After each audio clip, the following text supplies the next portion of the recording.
ഓ രാവിലെ ഇനിയിപ്പോ എന്തെങ്കിലും ഉണക്ക ബ്രേക്ക്ഫാസ്റ്റ് വരും. ആ ദേ വരുന്നുണ്ട്. Good morning good morning. പ്രോട്ടീനാ? ഓഹോ, അറിയാതെ എങ്ങാനും കൈതട്ടി എടുത്ത് തിന്നായിരിക്കും. ആ അതെ. ഹലോ, ഫൈബറാ? ഇതിപ്പോ എനിക്ക് ഭ്രാന്തായ അതോ മുതലാളിക്ക് ഭ്രാന്തായ? Hey Sree, call brain. Stomach is calling. മുത്തേ പറയടാ, ഇതെന്താണ് ഇവിടെ നടക്കുന്നത്? മുതലാളി ഇത് ന്യൂട്രീഷ്യസ് ബ്രേക്ക്ഫാസ്റ്റ് ഒക്കെ കഴിക്കുന്നു. എന്റെ കരിയറിൽ ഇത് ആദ്യമാണ്. എടാ അളിയ, ഈവൻ ഞാനും കൺഫ്യൂസ്ഡ് ആണ്. എന്താ സംഭവിക്കുന്നത് എനിക്ക് മനസ്സിലാവുന്നില്ല.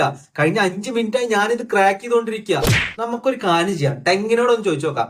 ഹേ ശ്രീ, കോൾ ടെങ്. ആ ബ്രെയിനേട്ടാ, പന്ന നീ എന്തൊക്കെയാണ് താഴത്തോട്ടേക്ക് വിട്ടോണ്ടിരിക്കുന്നത്? ഓ അതാണോ ഇന്നത്തെ ബ്രേക്ക്ഫാസ്റ്റ്? എന്നത്തെയും പോലെയല്ല, ന്യൂട്രീഷ്യസ് ആണ്. Nutritious, egg, oats, nuts, fruits etcetera etcetera. ഇതൊക്കെ ഉള്ളതാണോടെ? കഴിഞ്ഞ ആഴ്ച അടിപൊളി സാധനം പറഞ്ഞ് ഒരു കളർ ടൂത്ത് പേസ്റ്റ് ആണ് നീ താഴോട്ടേക്ക് വിട്ടത്. അത് പിന്നെ എന്നാ ഇത് അതുപോലെയല്ല. Real food, highly nutritious, 100% confirm. ഓ ചരിത്ര നിമിഷം. Ice is calling. Ice is calling. ബ്രെയിനേട്ടാ, എനിക്ക് എന്റെ കണ്ണുകളെ വിശ്വസിക്കാൻ പറ്റുന്നില്ല. എന്തൊക്കെയാണിത്? മുട്ട, ഓട്സ്, ഹെൽത്തി നട്ട്സ്, ഫ്രൂട്ട്സ്. എടാ ഹെൽത്തി കിട്ടാ. പിന്നെ ഒരു ക്യാൻ പെപ്സിയും. അട കൊമ്മാലെ.